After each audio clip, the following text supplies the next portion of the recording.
Oke, Sobat Tunus, selamat pagi, siang, sore, dan malam. Kali ini agak beda lagi karena kita ada di ruangan lagi ya bersama Meta dari Tiling Tutuh. Hai. Nah, oke, Meta ini yang saya kenal dulunya adalah gambar ya dulu tak ya kamu awalnya ya? Basicnya ya sebelum ditato ya ilustrator sih. Ilustrator. Sempat bikin animasi juga.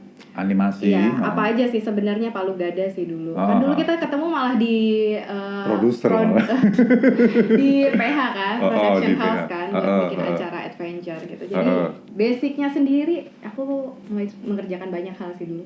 Pernah Palu jadi apa? Gada. Pernah jadi apa aja? Name it. Wow. Pramugari aku pernah. Pramugari pernah. Penjaga Parmindo. Oh enggak, Parmindo nggak pernah. Anyway, ini kita lagi di mana nih sekarang nih? Kita sekarang ada di nggak di studio Tulung Tutuh karena kita ketemu sekarang di Jogja kan. Dan sekarang ini ada di studio Tatahara. Dulu awal mula aku juga menato sempat ada di sini juga di Jogja di Substore gitu. Jadi Tatahara ini studio kolektif buat teman-teman tato artis di Jogja. Di jalan? Di Jalan Tirtodipuran nomor 10A. Gitu. Buat yang mau mampir bisa.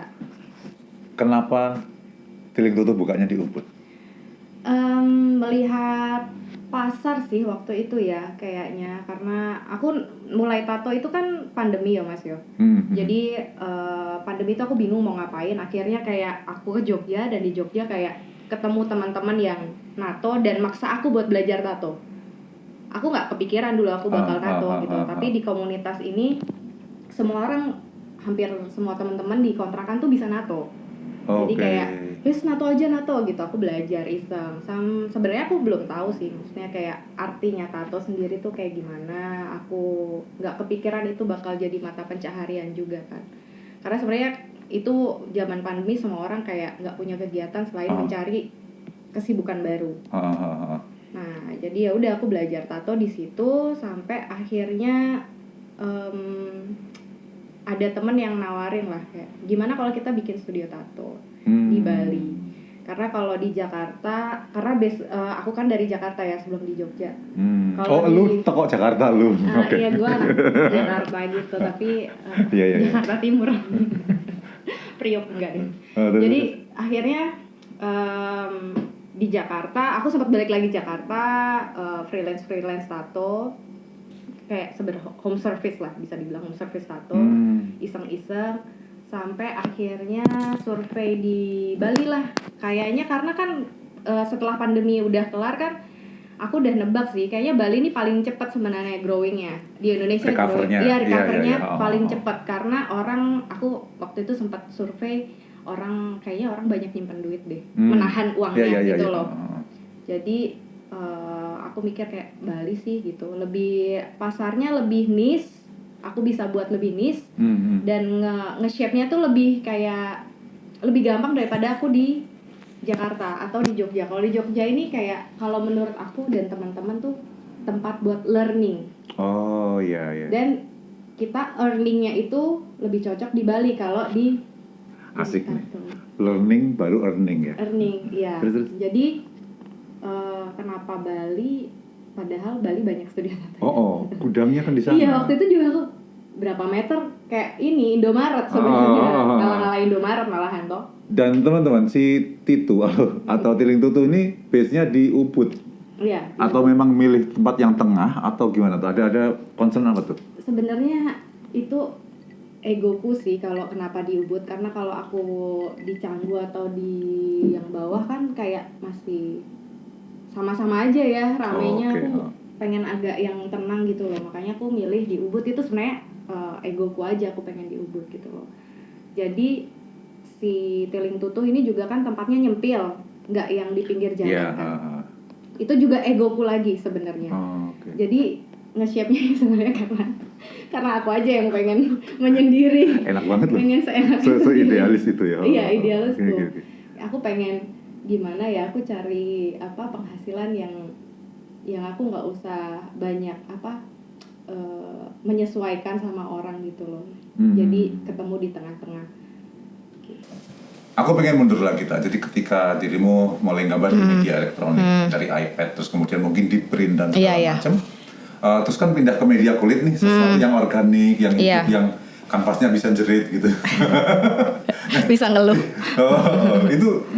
Itu gimana ininya? Experience-nya pertama kali tuh sebenarnya ya itu tadi sih, aku kan nggak planning ya Mas ya untuk belajar tato. Tapi kan aku sebelum aku belajar nato orang, aku pernah ditato kan. Ternyata pas aku nyoba nato, oh gini gitu loh tekniknya gitu. Dan aku belajarnya di hand poke gitu, bukan mesin. Jadi yang tradisional, manual. Hand poke, terus oh ternyata kayak gini. Ternyata nggak begitu sulit buat aku untuk mengaplikasikan tinta ke badan orang gitu, ke kulit orang. Karena kan dirimu juga transfer teknik kan. Iya. Yang dulunya nggak pakai jarum, terus pakai jarum. Itu nggak terlalu sulit sebenarnya. Tapi aku sempat menemukan kesulitan itu sebenarnya di karakter. Dan si arti tato itu sendiri aku sebenarnya belum nemuin sebenarnya tato ini buat apa gitu loh. Dan karakter aku di ilustrasi kalau ditaruh di hand poke, aku kan orangnya malas ya. Kalau ilustrasiku kan gambar warna kan gampang gitu loh. Sedangkan kalau itu diaplikasikan di kulit itu makan waktu. Ya, kesulitannya susah. Tingkat kesulitannya gitu ya. Kalau mau ngarsir, seret gitu. Salah, gitu. Andu. Iya.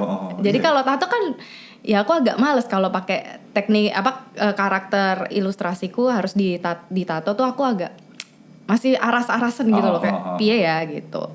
Sampai akhirnya sebenarnya kalau aku mulai serius tatonya sendiri, aku pas tiling tutu itu buka, pas aku bikin tiling tutu itu idenya awal aku nggak mau nato. Karena itu tadi, karena aku ngerasa nggak terlalu kuat di karakter. Jadi si yang nato biar teman-teman yang lebih keren gitu loh, lebih mateng ini. Jadi yang memang dia tato artis duluan gitu. Iya. Oke.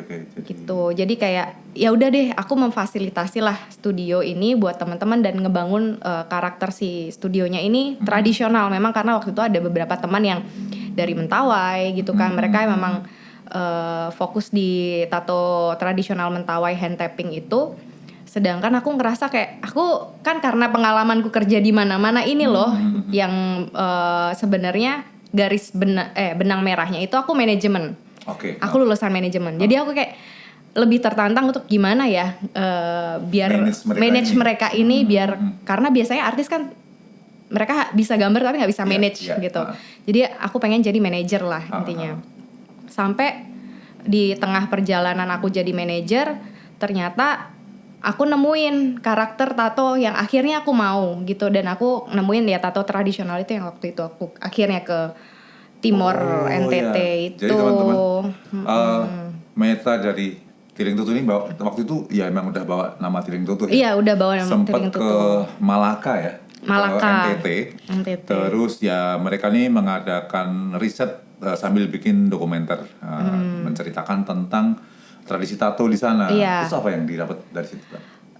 Banyak sih, untuk yang pasti sih tradisinya itu sendiri gitu loh, sejarahnya, segala kayak desainnya orangnya yang asli gitu kan. Itu jadi tato sebenarnya mirip-mirip tato di Mentawai sama Borneo, tapi bedanya yang di Malaka ini nggak ada penerusnya gitu.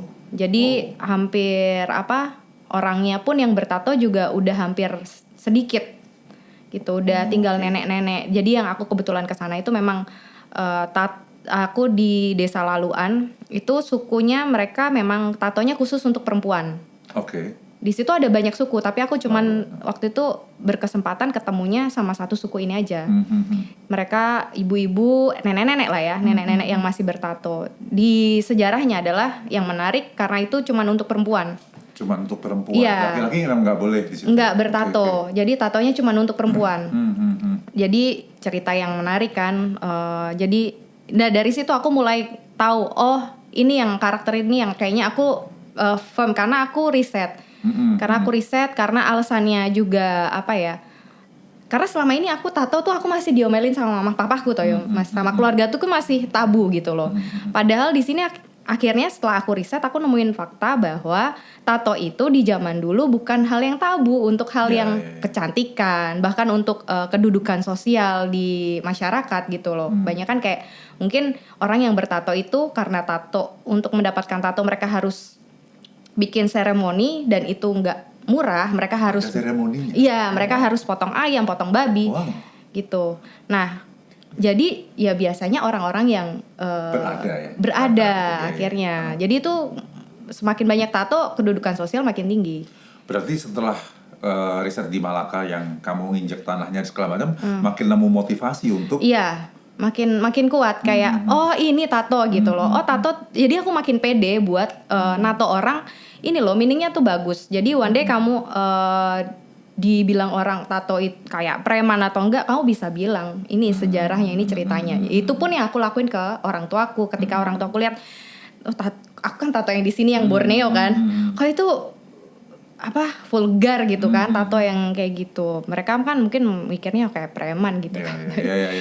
Tapi ini tradisi gitu loh, walaupun ini bukan yang original ya, tapi udah dikembangin di modern. Kalau original mungkin nggak semua orang bisa pakai tato yang original. Dan teman-teman mungkin udah tahu kalau si Mentawai juga salah satu sejarah tato tertua di dunia ya. Iya. Jadi di Nusantara kita tuh memang kaya banget lah sebenarnya kalau kita mau menggali ya. Iya. Kaya banget. Nggak cuma tatonya, ada kuliner nggak atau apa gitu yang dari kuliner. Malaka? Ada dong.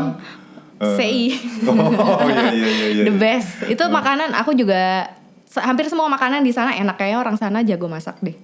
Iya.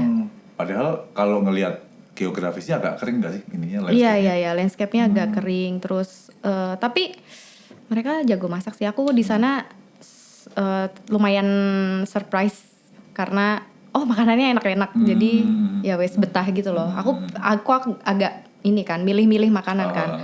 Ternyata di sana enak-enak. Gitu. Kenapa Ubud? Tadi selain dari sisi idealisme. Kenapa Ubud? Akhirnya ya itu tadi kan, kalau di bawah itu aku harus kompetisinya secara bisnis itu terlalu banyak gitu loh, dengan orang-orang yang modalnya lebih besar mas. Aku kan nggak segede itu modalku.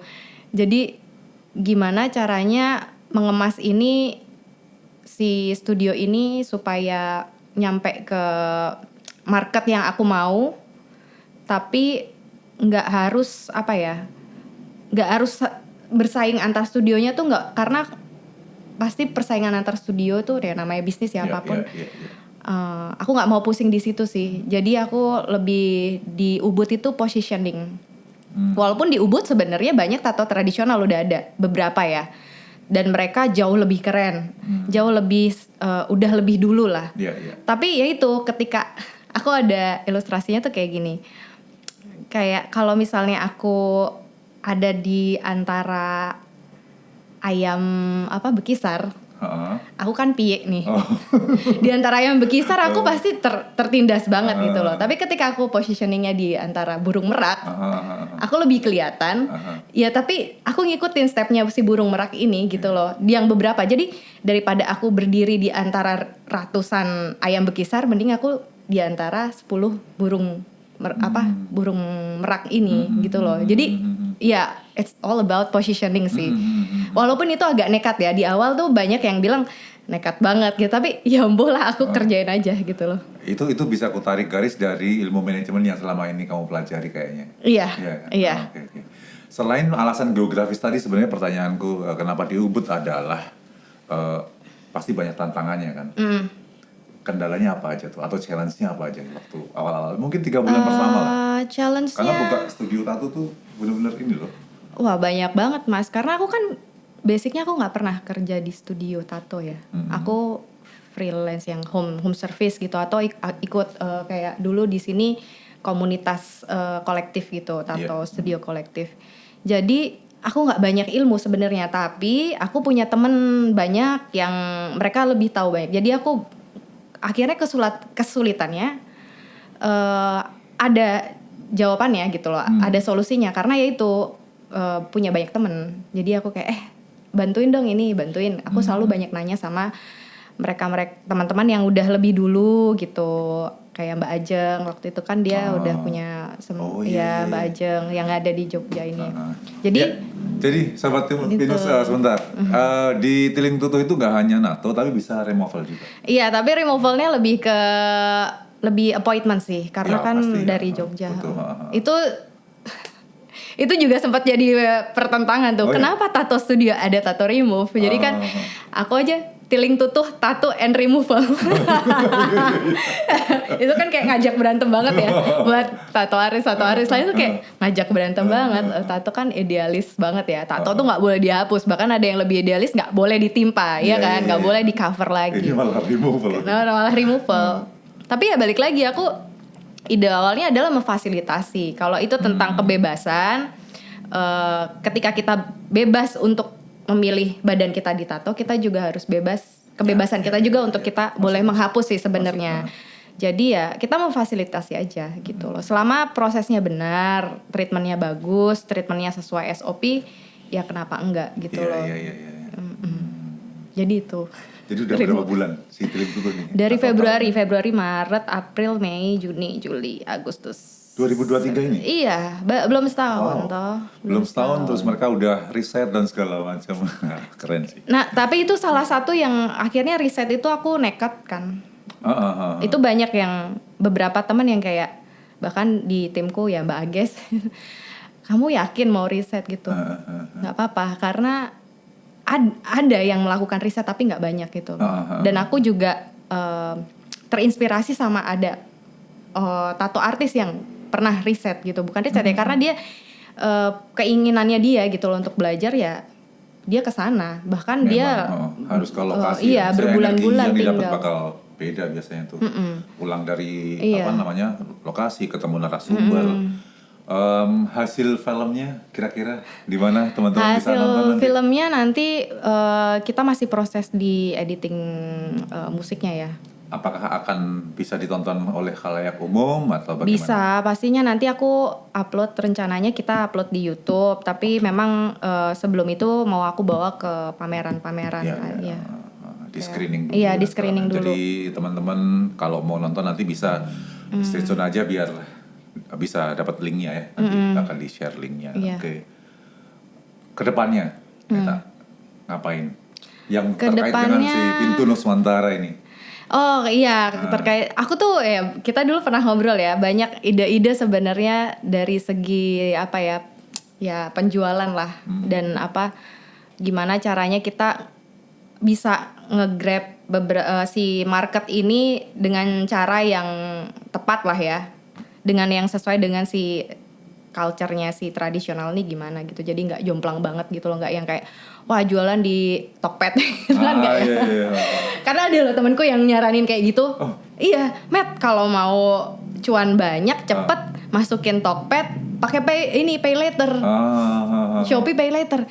Bisa sih. Jadi orang yang mikir tato itu mahal jadi mikir bisa terjangkau karena bisa pay later, tapi apa iya aku setega itu menempatkan studioku dia buka di Ubud ya kan bla bla bla pay later ngaco banget sih. Ini lagi jadi tato tempel. Iya makanya kita enggak lah, jadi ya tetap bisnisnya jalan gitu, cuman aku nggak mau mengesampingkan idealis teman-teman artis ini loh, dan aku sendiri kan juga sekarang udah nato, jadi bisa lebih ngerasain. Maksudnya ya harusnya memang dari awal tuh aku pengennya kan memfasilitasi idealis mereka dan aku mentransfer itu dalam bentuk bisnis gitu loh. Jadi ya bisnis nggak ada salahnya dong ya kan. Ya kan. Nah kalau misalnya buat sama Pinus sendiri ya kalau aku lihat kan dari awal kita ngobrol kayak sefrekuensi nih kita gitu. Mungkin jadi kayak yang kita ngobrolin, kita bisa bikin paket traveling dan tato di alam terbuka gitu kan. Karena si tato tradisional Mentawai ini juga biasanya di alam terbuka, asal memang space-nya nggak jauh dari jalan raya ya dan debu gitu. Term and condition. Iya, term and condition pasti yang disesuaikan. Iya, kebersihannya kita. Kalau di Malaka sendiri kan pasti banyak banget cerita tuh. Mereka kan nggak di studio kayak enggak lah. Iya. Dan aman-aman aja gitu. Aman-aman aja. Tapi mesti tadi kembali ke term and condition. Iya. Disesuaikan kayak gitu. Oke. Apalagi tak yang mau diceritain dari dunia tato mungkin? Atau mungkin ini agak jarang ya di Indonesia ada female tato artis gini. Oh banyak Mas, Oh, banyak? banyak yang keren-keren banyak. Oh, gitu? Aku tuh justru kayak baru aja gitu. Cuman aku nggak tahu ya, mungkin karena aku agak nekat itu tadi sih. Pengalaman yang belum seberapa lama aku buka studio dan aku nato gitu loh. Terus ya kalau female tato artis ya nggak mungkirin sih sebenarnya. Female artis atau female tato artis itu memang privilege-nya lebih. Itu emang yang aku rasain gitu loh. Cepetnya ketika aku belum awal-awal aku yang 3 tahun lalu aja nato, ada aja yang mau ditato gitu. Cuman akhirnya ya itu sebagai perempuan, aku karena privilege ini jadi tanggung jawabnya lebih besar sih. Aku jadi ngerasa ada kalau makanya aku sempat nggak mau nato karena aku walaupun aku ada yang mau ditato, tapi aku nggak pede kan gitu loh. Aku nggak pede dengan teknikku, aku nggak pede dengan kualitas gambarku, aku juga nggak tahu artinya apa karena harus ada artinya menurutku ya setiap tato. Nah ketika aku nggak pede itu ya udah aku stop dulu gitu loh, karena aku nggak mau orang jadi gampang nanti ngejudge, kamu karena privilege kamu tatomu sembarangan tok jadi bisa gitu loh. Akhirnya ya itu aku mending jeda dulu, dan akhirnya aku riset itu yang bikin aku pede, aku bisa, aku ada ininya kok gitu loh, ada ada alasan kenapa aku nato dan aku berani, karena ini kan seumur hidup ya, tato itu mau ditimpa mau di apa tetap aja nancep, ada tetap nancep. Itu tanggung jawabnya besar. Mungkin memang banyak, tapi kalau kita lihat kembali ke persentase antara male dan female tato artis pasti banyak male-nya. Jedanya cukup banyak, dan ya privilege itu ya ini bonus ya. Bonus sih. Tapi yang aku mungkin kan kayak orang kayak enggak, tapi kalau aku ya udahlah aku ngakuin aja toh itu memang privilege, dan selama kita bisa bertanggung jawab dan mengelola dengan baik sih nggak masalah sih.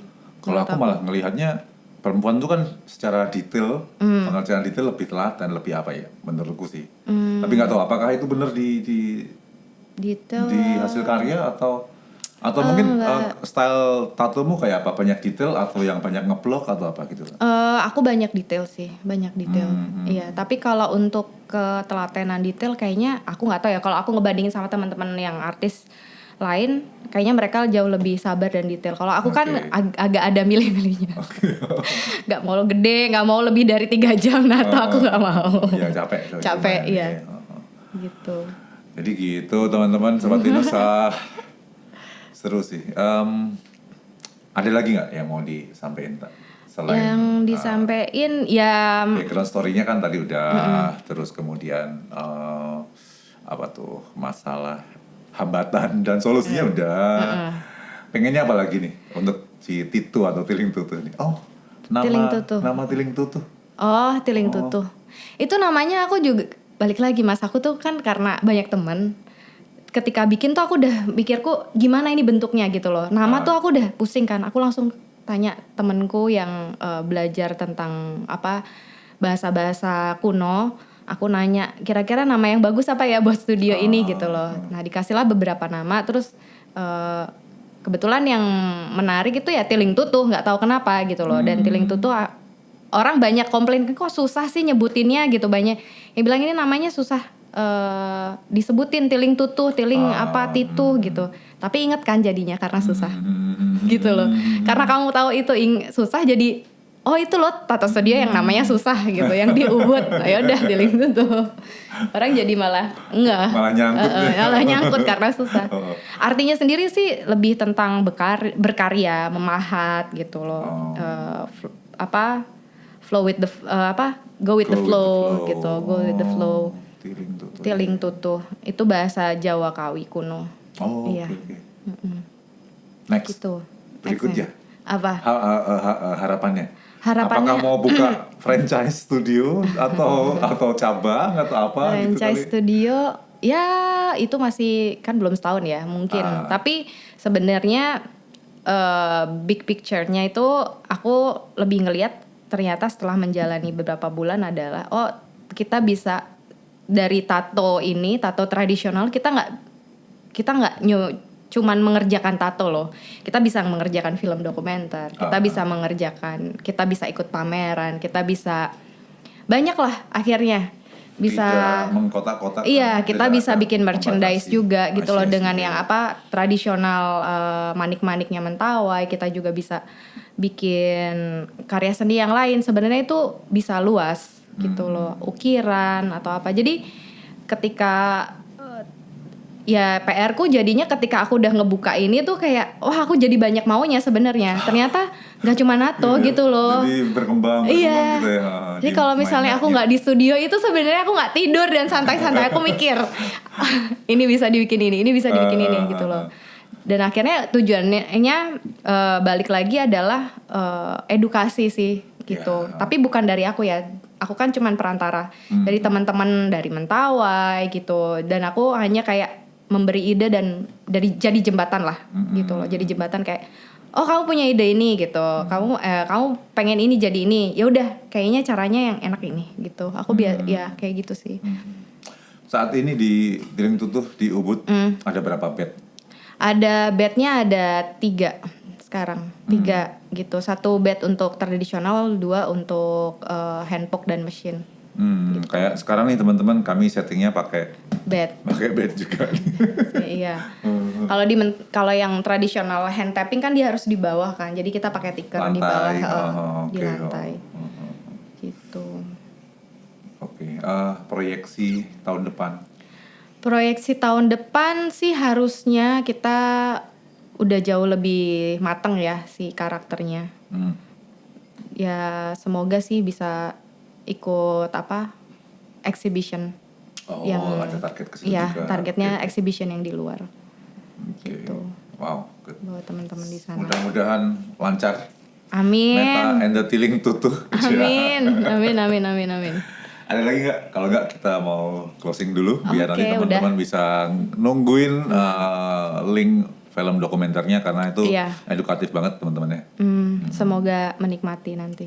Ya oke. Dan nanti kalau mau ngecek paketan di Tiling Tutuh dan Pintu Nuswantara silakan cek di websitenya. Iya. Cukup ya? Cukup. Good. Yuk, cus bareng Pinus. Hey.